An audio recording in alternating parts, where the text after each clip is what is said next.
이제 짧은 시간을 통해서 찬양대를 위한 팁 우리가 10분 동안 함께 좀 나눕니다. 출애굽기 8장 1절 말씀에 보게 되면 이런 말씀이 있습니다. 지금 우리가 출애굽기 3장 봤잖아요. 그렇죠?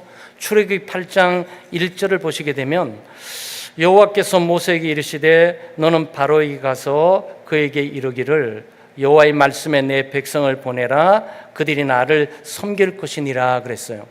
여기에 광야에서 바로에게 모세를 통해서 하나님께서 이스라엘 백성을 광야에 부르는 것은 목적이 있어요. 그 목적은 하나님을 섬기기 위한 거예요. 여기 하나님을 섬긴다는 이 용어가 예배한다라는 얘기예요. 그러니까 하나님이 이스라엘 백성들을 부를 때, 예수 그리스도 안에서 죄인을 부를 때 예배 에로의 부름이다라는 부분을 지금 말해주고 있는 거예요. 8장 20절 말씀에서도 여호와께서 모세에게 이르시되 아침에 일찍 일어나 바로 앞에 서라. 그가 물 있는 곳으로 나오리니 그에게 이르기를 여호와께서 이와 같이 말씀하시기를 내 백성을 보내라. 그러면 그들이 나를 섬길 것이니라 그랬습니다. 그래서 여러분이 이스라엘 백성들 지금 하나님께서 모세를 불러서 애굽에 보내가지고 하나님의 백성들을 구원시켜놓은 광야로 내보낸 것은 이 예배당 좋은 데 가서 예배 드리도록 하는 것이 아니고 이 광야에서 하나님을 섬기도록 지금 불렀단 말이죠. 이것은 광야에서 하나님을 예배하도록 부르는 거예요. 그러니까 예배는 이거는 찬양되기 전에 모든 하나님의 백성들이 구원받은 모든 목적이 하나님을 경외하고 하나님을 예배하고 하나님을 섬기는 목적을 위해서 부름을 받고 찬양을 하고 하나님께 영광을 돌리도록 부름을 받았다는 얘기예요. 이거는 구약 성경뿐만 아니고 신약 성경에도 와 있는 내용이죠. 그래서 특별히 우리 찬양도 그렇게 하지만 우리 찬양대에 있어서 찬양의 대상은 하나님이십니다. 하나님이에요. 시편 96편 1절에서 3절에 보게 되면 여호와께 새 노래로 노래하라. 그러면서 그의 이름을 송축하라. 이렇게 되어 있습니다. 그러니까 찬양의 대상은 사람이 아니에요. 그리고 우리 찬양대는 은혜를 끼치려고 사람에게 초점 맞추는 게 아니에요. 네, 이 부분 분명히 하셔야 돼요.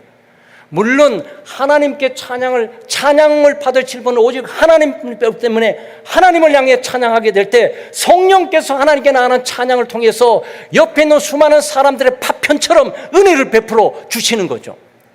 그렇기 때문에 찬양대는 여기서 사람에게 더 보이기 위해서 더 멋지게 보이기 위한 은혜를 끼치기 위해서 우리가 훈련하고 준비하는 것이 아니다라는 부분을 확실하게 붙들 필요가 있어요.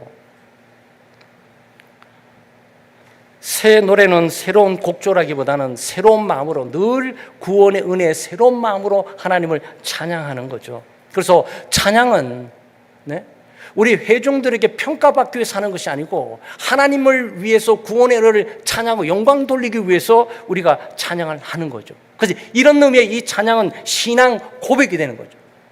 그래서 찬양대는 신앙 고백적으로 구원받은 은혜에 대해서 광야에서 하나님을 예배하라는 의미를 가지고 하나님을 예배하는 뜨거운 마음을 가지고 경외함을 마음을 가지고 하나님께 영광되는 찬양의 뜨거움을 하나님께 올려드리는 거죠.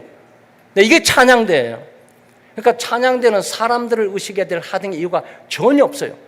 그래서 제가 이게 박수를 하는 것도 원래 박수를 원래 안 하는데 우리 2023년도 안식년 단하고 우리 장로님들이 우리 교우들이 너무나 수동적이고 앉아있다 박수를 좀 쳐야 된다 그래서 박수를 치는 하나님께 영광의 박수를 치는 것이지 찬양대 잘했다고 박수하는 게 아니에요. 그래서 이것도 두어 번 지금 말씀드리고 있잖아요. 하나님께 영광의 박수를 드리는 거죠. 물론 놀라운 것은 하나님께 가고 있는 것들을 하나님 자신과 다 움켜쥐고 받는 것이 아니고 하나님께서 받으시자마자 하나님께서 논아주시는 거죠. 찬양대도 논아주고 다 논아주시는 거죠. 그래서 1차적으로 찬양의 대상은 하나님이시다라는 부분을 우리가 의식할 필요가 있습니다. 두 번째는 찬양의 내용이 뭐냐? 골로새서 3장 16절에 보게 되면 시와 찬미와 신령한 노래를 부르며 그랬습니다. 여기에 시는 쌈스라 그래갖고 시편을 말하고 있는 거예요. 시편을 노래한다. 이걸 지금 무슨 의미인 거죠? 하나님의 말씀을 노래한다 그 뜻이에요. 단순히 악보나 음정을 맞추는 것이 아니고 이 가사가 하나님의 말씀을 반영하면서 이 말씀을 선포한다, 그런 의미예요. 이런 측면에서 찬양 대 찬양은 가사의 노래로 설교를 하는 거예요. 그리고 여러분 이중적인 설교를 듣는 겁니다. 1차적인 설교는 찬양대 가사를 통해서 여러분이 설교를 듣는 거고, 2차적으로는 성경의 본문에 근거한 그 내용들을 좀 자세하게 해설하고 설명하고 적용해서 듣는 거고, 그런 거예요. 왜 교우들이 예배를 참석하면 찬양해야 되는 줄 아세요? 들은 하나님의 말씀들을 가사화시켜서 이것을 선포하는 그 의미가 이 속에 들어있다고요. 그게 얼마나 거룩한 특권이냐고. 설교가 얼마나 거룩한 특권이고 찬양이 얼마나 거룩한 특권이고 하나님의 성도들이 예배에 참여해서 찬양을 들을 수 있는 것이 얼마나 거룩한 특권이냐고요. 근데 여기서 뭐 잠을 잔다든가 뭐 그냥 있다는 거, 이거 정말 생각 깊이 하셔야 돼요, 여러분. 네, 구원받은 그 은혜가 뭔지를 깨닫기 시작할 때부터 우리가 신앙생활이 온전히 간단 말이죠. 그러니까 찬양 대 찬양은 작은 설교의 신앙 고백에 하나님의 말씀을 노래하고 말씀을 선포하는 것이라고 보시면 돼요. 이거 단순히 노래가 아니에요. 이거 단순히 가사를 읊조리는 것이 아니라고요. 찬양의 마음입니다. 시편 51편 17절 말씀에 하나님께서 구하는 제사는 상한 심령이라 그랬어요. 예, 어떤 마음으로 찬양해야 되냐? 자신감 넘치면서 준비된 것을 폭발적으로 쏟아내는 그 마음이 아니고 상한 심령을 하나님께서 듣는 자죠. 깨어지고 마음 아프고 슬프고 패배하고 실패하고 상처받고 이것들을 하나님 자비와 긍휼을 베풀어 주시옵소서. 나 같은 죄인을 살려주시고 하나님께서 찬양 가운데 거하셔서 나를 치유하시고 회복시켜 주시옵소서. 이 마음이 찬양하기 시작하는 마음이어야 한다는 거예요. 그래서 우리는 뭐 열심히 해야 되겠죠.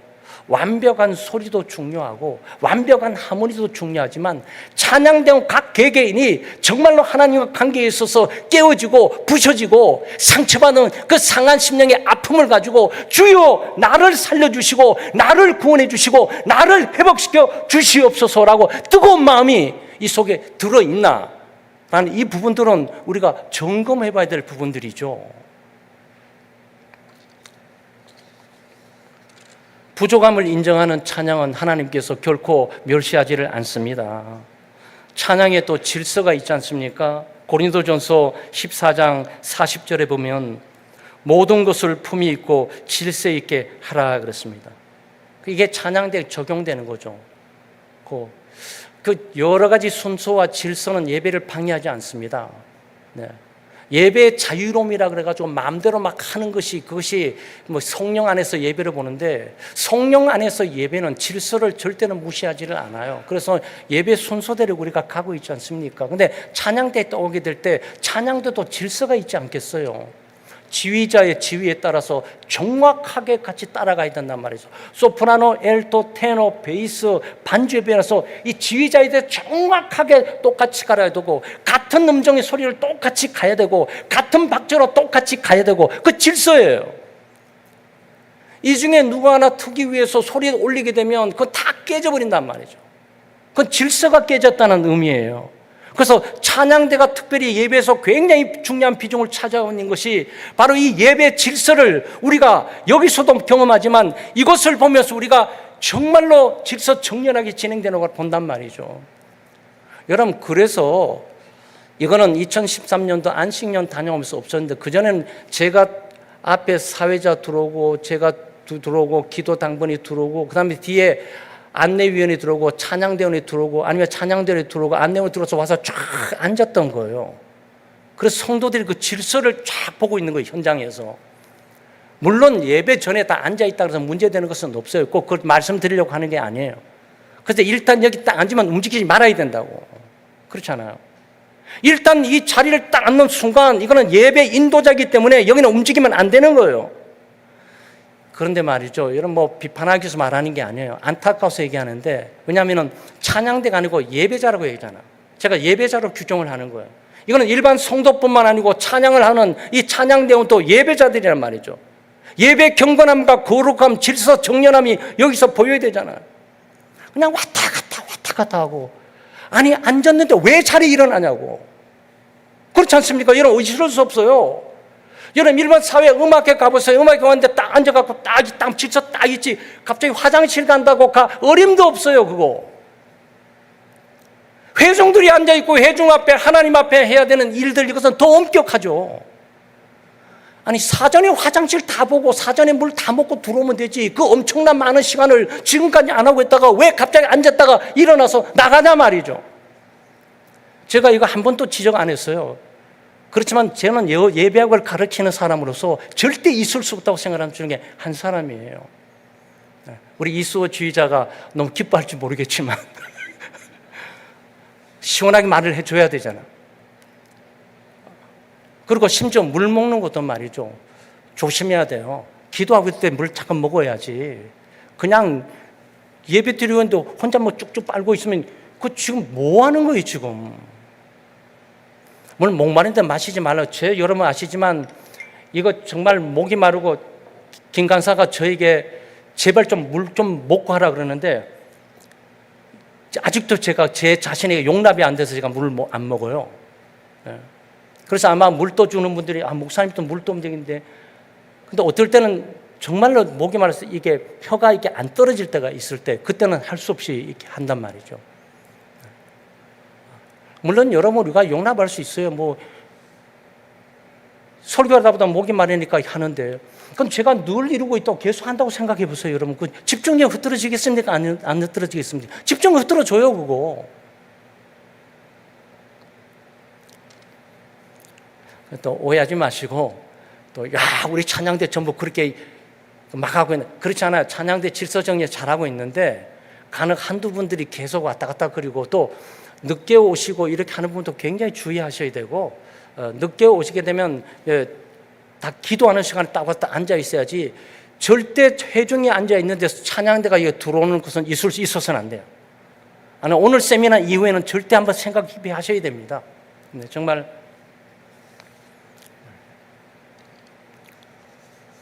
그래서 그게 예배 방해가 될까요? 네, 예배 방해들, 저도 방해가 돼요. 왜냐면 저기 앉아있다가 찬양대 딱 앉으면 저도 마음이 좀 편하고 이렇게 했는데, 저 일어나서 왜 나가는 거야? 아니, 그걸 왜 나갔냐? 근데 여기 있는 그 집사님이나 이런 분들이 앉아 계시다가 그냥 못 본 척 하면 되는데, 아니, 강단을 봐야지, 강단을. 그렇게 된단 말이죠. 그건 뭐냐? 예배 방해자인 거예요. 예, 그런 경우는 최소한 회중들의 관심과 주목을 이쪽으로 돌리면서 방해를 하고 있다라고 이렇게 보는 거죠. 그러니까 이거 말이죠. 우리 찬양대는 그래도, 그죠? 지금 여기 강사가 제가 다른 교회 가면 굉장히 혹독합니다. 제가 뭐 화를 내고 돌아온다는 뜻이 아니고 말씀에 대해서 신랄하게 이 부분들을 얘기를 하죠. 근데 아마 여러분도 마찬가지지만 여러분 자식을 때리기가 쉽지가 않아요. 다른 애들 치고 때릴 수가 있어도 여기는 때리기가 쉽지가 않다고. 그래서 원래 외부의 강사를 모셔다가 해야 되는데, 저는 뭐 교만해서 그런 것이 아니고 외부 강사가 제가 필요한 내용들을 얘기해 주질 않고 가니까. 찬양의 공동체성입니다. 시편 133편 1절에 형제가 연합하여 동거함이 어찌 그리 선하고 아름다운고 그랬습니다. 찬양의 아름다움은 찬양대 개개인이 아니고 찬양대 연합이에요. 찬양대 하나의 공동체예요. 하나님은 공동체 영광과 찬양을 받으시는 거죠. 그래서 우리가 소프라노, 엘토, 테너, 베이스의 서로 다름은 아름답게 하모니를 이루면서 연합을 이룰 때 가장 아름다운 거죠. 그래서 우리 창대교회 공동체 찬양대에 있는 하모니가 이루어지게 돼 미소가 저절로 나와요. 목소리가 좋고 나쁘고 누가 탁월하고 안 탁월하고 이게 들려지는 것이 아니라 하모니가 딱 이루어지게 될 때, 그러니까 한 소리로 들려져야 되는 거죠. 한 소리로. 그 여러분 그걸 모르시겠지만 한 2,000명이 노래 불러요. 한 2,000명 정도가. 미국 대통령, 그 취임식에. 그때 2,000명이 찬양을 부른다고. 제가 가끔 그거 들어요. 들으면 한 사람이 내는 것 같아. 기가 막히는 일이야. 한 사람이, 그래서 항상 김가사를 가지고 논해가 이거 한 사람 아니야? 아니 2,000명이야. 2,000명이면 이렇게 똑같이 어떻게 내릴 수가 있어? 근데 그거 만들어내. 하나님은 하나됨을 원하고 연합을 원하시니. 여러분 그렇죠. 그리고 우리는 탁월하고 잘하는 사람도 필요하겠지만 함께 연합해서 똑같은 음정의 소리, 내가 소리가 둔탁할 수 있고 소리가 날카로울 수 있고 소리가 약할 수 있지만 음정과 박자에서도 똑같이 말을 하고 똑같은 소리, 똑같은 높이로 똑같이 때리는 거죠. 이게 찬양대 연합의 이 아름다움이 여기에 번영되다고 볼 수가 있지 않겠냔 말이죠. 그런데 뭐 우리 교회도 그렇지만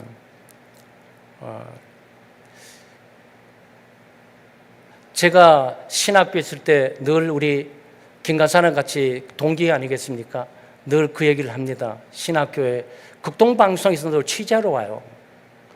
청소년 뭘 취재하는 극동방송에서 이 신학교에 있는 촛불 시간에 그냥 찬양하는 이 신학생들의 한 500명이 찬양하는 소리가, 아니 나는 소프라노만 하고 있을 뿐인데 베이스, 테너, 엘토가 그냥 같이 쫙 와가지고 하모니가 이루어서 극동방송에 놀라가지고 늘 치저라서 이게 녹음해가지고 가요. 녹음해가지고 가서 거기서 전국으로 틀어주러 간단 말이죠. 근데 어떨 때 그게 참 그리울 때가 있어요. 그런데 외국의 어떤 교회 저도 참석을 해보잖아요. 예배를 참석해보잖아요. 예배를 참석해보는데 어떤 교회는 사람은 적은데 이 소리들이 뜨겁게 다가와요. 사람이 많지가 않아요. 사람이 많지가 않는데 여기 남자 여자 소리, 베이스, 엘토, 테너, 아니 이 교회는 음악교회인가? 아니 평일날 예배드리는데 찬양대처럼 왜 전부들 이런 거지? 그리고 어떨 때는 찬양 인도자가 남자만 찬양하고 여자만 찬양하고 함께 하모니를 찬양하고 뭐 이렇게 찬양을 함께 회중 찬양을 그렇게 인도해 가죠. 그건 너무 멋있어요. 어떨 때 아카펠라에 멋진 게 좀 있잖아요. 아무 반주가 없는데 목소리만 가지고, 아니 이 양반들은 여기 교회가 사람 수도 한 30명밖에 안 되는데 음악가들이 모여 있는 거야? 이건 뭐야 이거는? 그런데 늘 그렇게 찬양 연습을 하면서 회중이 찬양 인도자가 늘 그 훈련을 시키면서 그런 찬양 모임들, 예배 회중들의 모임을 가는 거예요. 그것은 찬양의 공동체성입니다. 한 사람만 특별히 찬양하는 것이 아니라 모두 함께 더불어 찬양하는 거죠. 여러분 마찬가지예요. 여러분 정말 그런 데 가보면 그걸 딱 느껴요. 아마 우리 교회도 그런 느낄 수 있는 오전 예배 형식이에요. 네, 우리가 하모니를 이런 걸 하지만 오전 예배 오게 될 때 저도 예배를 참석하잖아요.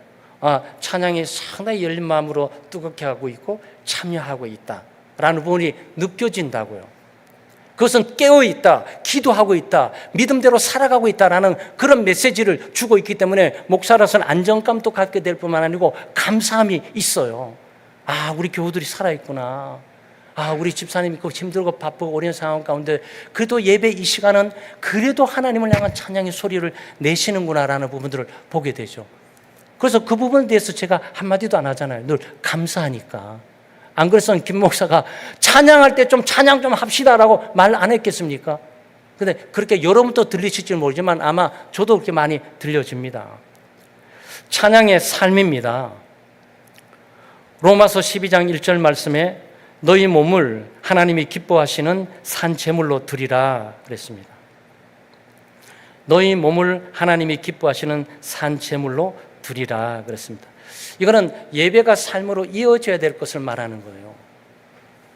그러니까 찬양대로 적용하면 찬양대의 감사와 찬양의 삶이 삶 속에서 감사와 찬양의 삶으로 이어져 가야 된다고.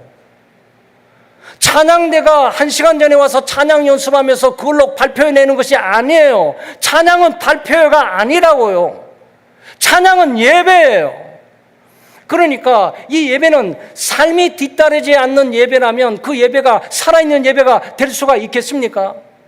찬양대 찬양이 매일의 삶 가운데 감사하고 찬양하지 않는 삶을 살다가 찬양대 의무와 책임을 감당하기 위해서 1시간 전에 훈련에 와서 발표하는 듯이 하는 그 찬양이 과연 하나님이 받으시는 예배의 찬양과 찬양대가 맞겠습니까? 저는 그렇게 생각지 않습니다. 그렇기 때문에 이 찬양대는 먼저 기독교인이어야 되고 예배자여야 되는 거고, 단순히 예배 시간에 의식적으로 드리는 것만이 아니고 찬양의 의무와 책임을 감당하는 사람만이 아니고 매일의 삶 속에 하나님의 말씀과 기도를 통해서 예배자로 살아가면서 거기서 감사가 이어지고 찬양하는 삶이 이어졌다가 이 삶이 돌아와서 다시 입술의 찬양으로 고백돼 선포돼 나오는 거란 말이죠. 그런 찬양대, 이길 찬양대 없어요. 만약 우리 창대교회 찬양대가 그 삶을 살기만 하죠, 여러분 역동적으로 교회 교우들 은혜를 받고 싶지 않아 은혜를 끼치려고 노력하지 않아도 이미 하나님이 찬양과 영광을 받으면서 퍼부어 주시지, 그냥 돌려주시고. 여러분 그런 거예요. 그게 예배예요. 그게 예배의 순환입니다. 감사하죠. 네? 그 다음에 찬양하죠. 삶 속에 월, 하, 수, 목, 금, 토 감사하는 삶, 찬양하는 삶 살아가죠. 와가지고 좀 훈련해서 연합을 위해서 소프라노, 엘도, 테너, 지휘자에 따라서 음정 박자 맞춰서 하모니를 이루죠. 그 마음속에 찬양 감사가 잠적되어 있고 삶에 뒷받침된 이것들을 가지고 고백할 때는 얼마나 파워 있고 자신감 있게 나오겠냔 말이죠. 그럼 제가 추상적인 말을 하고 있는 겁니까? 아니에요. 우리가 말씀대로 살고 믿음대로 살면 이런 삶을 우리가 만들어갈 수 있어요. 이런 예배 만들어갈 수 있습니다. 이런 찬양대 만들어갈 수 있어요. 이런 예배 공동체 만들어갈 수 있습니다. 그것은 목사의 노력만으로 될 수 있는 게 아니잖아요. 뭐 지휘자의 노력만으로 될 수 있는 건 아니잖아요. 그래서 우리는 찬양대뿐만 아니라 우리가 찬양하게 될 때 내 삶이 찬양하는 삶으로 뒷받침되고 있는가, 우리가 물어보면서 찬양해야 됩니다. 어떨 때 부끄럽잖아요. 저도 마찬가지지만 찬양할 때 보기 딱 보다 보면은 저 죽어가는 자 다 구원하고 내가 죽어가는 자를 잊어버리고 살아가고 있는데 뭐 바쁘고 분주하고 먹고 살기 바빴는데 죽어가는 자는 커녕하고 내가 죽어가는 것도 모르고 있는데 이게 부끄럽잖아요. 이 가사만 봐도. 그러니 회개하고 빠르게 돌이켜서 정신을 가다듬고, 그래 저 죽어가는 자가 있고 그 죽어가는 자 가운데 나도 있는 거야. 우리 죽어가면 안 되지. 난 살아야 돼. 살고 싶고 하나님 저를 살려주십시오. 뭐 이렇게 하나님께 나아가는 거죠. 사랑하는 여러분, 오늘 주어진 부르심 앞에 우리가 다시 한번 찬양대로 부름받았든지 직분자, 우리 재직으로 또는 우리 교사로 뭐 이런 부름받는 위치가 다릅니다. 부름에 대해서 우리는 믿음과 순종으로 응답하고, 또 특별한 상황이 아니라 특별한 처지와 여건이 아니라 평범한 삶 가운데서 또는 실패했을지라도 또는 무명의 인물로 지낼지라도 하나님의 부르심이 전혀 맞지 않을지라도 우리가 믿음과 순종으로 응답을 해서 하나님의 쓰임받는 삶을 살아가야 되겠습니다.